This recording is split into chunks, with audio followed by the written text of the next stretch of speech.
안녕하세요. 정치를 쉽게 풉니다. 정치 10단 후쿠시마산 수산물이 들어올 일은 결코 없다.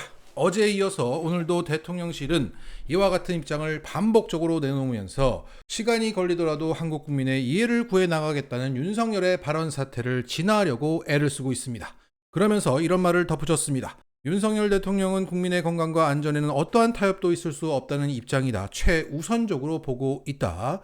윤 대통령은 정상회담 기간 중에 일본 측 인사들과 만나는 자리에서 후쿠시마 오염수에 대해서 객관적이고 과학적인 방식, 국제적인 기준에 부합하는 검증, 그 과정에 한국 전문가가 참여해야 한다는 세 가지 조건을 분명히 했다. 저는 이 입장문이 매우 모순적이고 기만적이라고 생각합니다. 멍청한 대답이었다. 일단 어제 대통령실에서는 오염수 관련 언급은 없었다고 부인했습니다. 그런데 오늘은 오염수 관련 조건은 분명히 말했다고 언급 사실을 인정했습니다. 이것들은 바보들입니까? 국민들을 바보로 하는 겁니까? 그리고 후쿠시마산 수산물이 국내에 들어올 일은 결코 없다고 단호하게 말했습니다. 이것은 무조건 안 돼. 이런 의미죠. 그런데 동시에 윤석열은 세 가지 조건을 분명히 말했다고 했습니다. 일본에 가서는 조건을 말해놓고는 국내에서는 무조건 안 돼! 라고 말하고 있는 겁니다. 조건을 말한다는 것은 조건이 충족되면 될 수도 있다는 말입니다. 그래서 이 대통령실의 입장은 우리는 이중 플레이를 하고 있어요 라고 스스로 인정하는 꼴입니다. 자, 좀 더 디테일을 살펴볼까요? 그 문제의 발언은 한일의원연맹 회담장에서 나왔습니다. 거기서 윤석열과 직접 얼굴을 마주보고 얘기를 나눴던 한일의원연맹 회장은 회담을 마치고 나와서 일본 기자들 앞에서 이렇게 말했습니다. 오염수 방류나 수산물 문제도 해결의 실마리를 찾을 수 있지 않을까? 한국 정부가 객관적 과학적 분석이 수반된다면 그런 환경 조성 노력을 하고 싶다는 말씀이었습니다. 윤 대통령의 말씀입니다만 객관적 과학적 분석으로 정부가 책임지고 국민에게 설명하는 것이 중요하므로 객관적 과학적 근거를 눈으로 봐서 알 수 있는 형태로 만들어 보는 것이 어떠냐라고 말했습니다. 그러니까 윤석열은 이러한 검증만 이뤄진다면 오케이라는 취지로 말했다는 겁니다. 이것을 기반으로 일본 교도통신에서 시간이 걸리더라도 한국 국민의 이해를 구해나가겠다고 보도했던 거죠. 그래 놓고는 국내에서는 무조건 안 돼. 국민 안전이 최우선이야. 저 말의 진정성을 어떻게 믿을 수가 있습니까? 자, 지금 오염수가 뚫리면 수산물 수입이 뚫리고 우리 밥상도 방사능에 뚫리는 겁니다. 이게 국힘이 얘기하듯이 광우병 논란과 같은 수준의 문제입니까? 이게 더 이상 회 하나 못 먹겠네 정도의 문제입니까? 모든 음식에 들어가는 그 소금이 방사능에 피폭되는 문제입니다. 우리 밥상 전체가, 우리가 시켜먹는 배달 음식 전체가 방사능에 오염된다는 얘기입니다. 자, 정리하겠습니다. 살고 싶으면 윤석열을 탄핵하라. 딱. 오늘 전두환의 손자 전우원 씨가 광주를 방문해서 5.18 유가족을 향해서 사죄의 큰절을 올리고 전두환은 학살자고 나도 죄인이라며 사과를 했습니다. 거기에 대해서 광주 시민들은 그를 따뜻하게 안아주며 눈물을 흘렸고 시민들은 전우원 씨 참 고맙다 또는 광주 시민들이 너무 선하다 이런 만감이 교차하는 심정의 댓글을 올렸습니다. 이러한 역사적인 장면에 인지부조화를 겪는 이찍들의 댓글도 눈에 띄었습니다. 그 이찍들의 댓글을 살펴본 한 시민이 이렇게 요약했습니다. 전우원 욕하자니 전대갈 직계손자라 못하고 빨갱이 취급하려니 전대갈 집안이라 못하고 정신병자라 치부하자니 독실한 크리스천이라 못하고 결국 나온 게 5.18 유공자 명단 공개하라고 하고 있더라.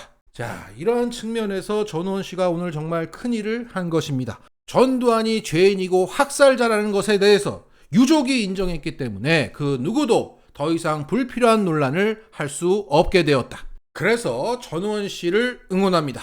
라스유사! 오늘 이재명 대표는 법정에 출석했습니다. 이 법정에서 유동규와 직접 대면했기 때문에 언론들은 이재명에게 수모를 주기 위한 안간힘을 다했습니다. 자, 이 재판은 지난 대선 시기에 이재명 대표가 대장동 개발 사업 실무자였던 고 김문기 씨를 성남시장 재직 때는 알지 못했다라고 방송에서 발언한 게 허위사실 공표라며 검찰이 기소해서 진행되고 있는 것입니다. 여기서 검찰은 각종 사진들을 제시하면서 김문기를 모를 수 없다고 주장했던 것이고 이재명 대표 측은 눈을 마주친 적이 없다. 패키지 여행 갔다고 친분이 있다고 할 수 없다라고 반박을 했던 거죠. 쉽게 말해 검찰과 유동규는 알 수밖에 없지 않나? 거짓말했어! 라고 주장하고 이재명은 모를 수도 있다고 반박을 했던 거죠. 야, 그런데 저는 이 재판 자체가 진행되고 있다는 것 자체가 어이가 없습니다. 이재명이 김문기를 아느냐 모르냐 이게 뭐가 그렇게 중요한 겁니까? 설령 이재명 대표가 김문기를 알았는데도 몰랐다고 했더라도 그게 선거에 심각한 영향을 미칠 수 있습니까? 이것은 이재명은 나쁜 놈이야, 거짓말장이야, 아랫사람이 자살했는데도 모른 채 하는 천하의 모렴치야 라고 편견을 갖고 있는 사람들에게만 중요한 겁니다. 자, 김문기 씨가 대장동 검찰 수사를 받다가 자살을 했습니다. 언론들과 이직들은 증거인멸하려고 이재명이 죽인 게 아니냐고 터무니없이 몰아갔습니다. 그런데 이재명이 김문기를 몰랐다고 합니다.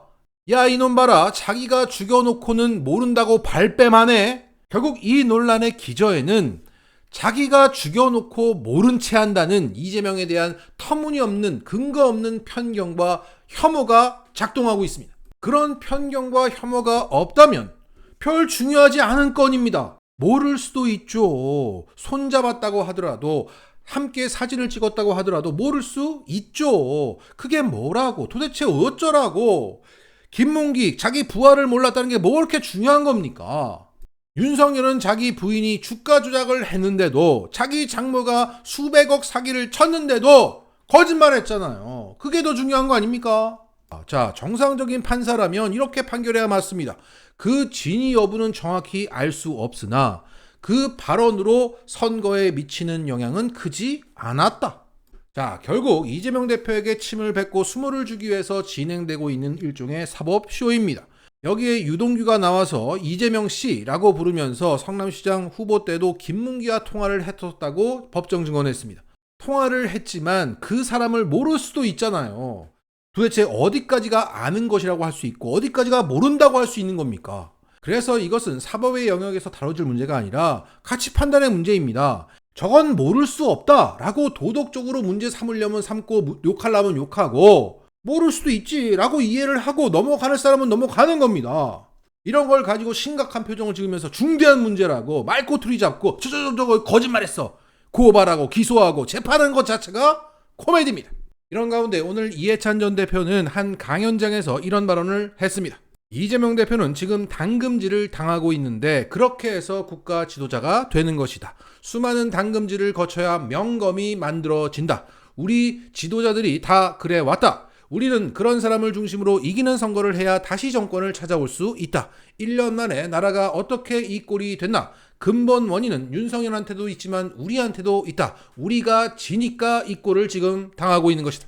이제 1년도 안 남았다. 우리가 국민을 위한 정치를 책임지겠다고 나서면 지면 안 된다. 이겨야 된다. 자, 이렇게 오늘도 수모를 당하는 이재명 대표를 향해서 힘을 실어주고 총선 승리를 다짐했습니다. 자, 정리하겠습니다. 김문기 아냐 모르냐? 멋이 중한디. 멋이 중한데 맞았습니다.